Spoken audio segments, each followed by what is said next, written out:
Merci Madame le Président. Je vais être très bref.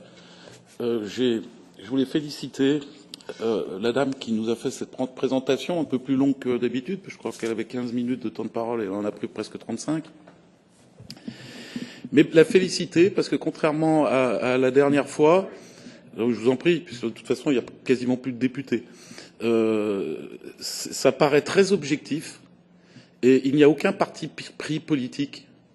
Et vous soulevez quand même la question assez récurrente, à part la Suède, semble-t-il, ça ne va pas de soi, l'accueil des réfugiés.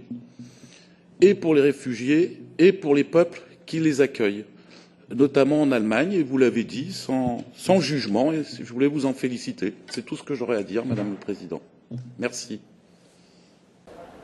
Mais le Front National n'est plus le seul à penser que cela ne va plus de soi.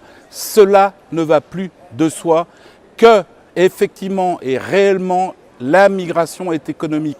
Même les députés allemands soutiennent que l'intégration des réfugiés est un échec, que l'Union européenne décrit une situation d'un autre monde, loin de la réalité que vous subissez chaque jour, au quotidien, dans vos communes.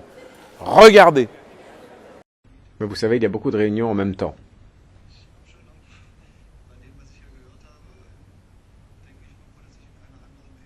J'ai l'impression de vivre dans un autre monde en Allemagne quand j'entends ce que vous dites là. Moi, je suis allemand pourtant.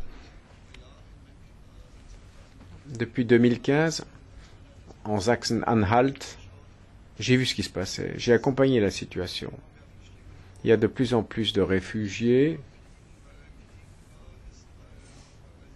qui n'ont pas fui parce qu'ils étaient poursuivis, parce que c'était la guerre, mais simplement pour des raisons économiques, et qui sont très difficiles à intégrer d'une façon ou d'une autre.